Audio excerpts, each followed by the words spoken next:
नाव काय माऊली? शालूबाई राऊत. गाव उमट्टा. उमठ्ठा का? जवळच आहे मग. हो.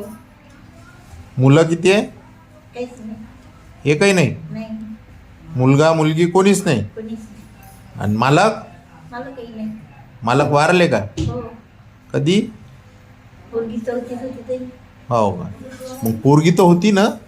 मग ते वारलेली ना सासूच्या घरी भेटून दिली घेतली. हो का? पेटवलं? हो. रॉकेल होतं तरी. हो.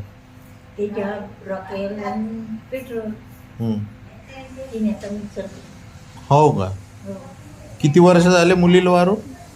झाले अजून 10-15 वर्ष. 15 वर्ष. हो. मग तुम्ही कुठं राहत होते आधी? मी काही बहिणीच्या घरी राहिली होती. मग ते बहीण वारली. हं. मग मी अकोल्याला गेली. हो. अकोल्याच्या आश्रमात. हं. मग तिथं म्हणे या गाडीकडे दूर पडे हो. म्हणून मी इथं आली. हो. इथली व्यवस्था कशी आहे? चांगली आहे. हो. सगळं ठीक आहे? हो. तुम्हाला आनंद आहे ना इथं? हो. आनंद आहे. ठीक आहे. राधे राधे. राधे राधे.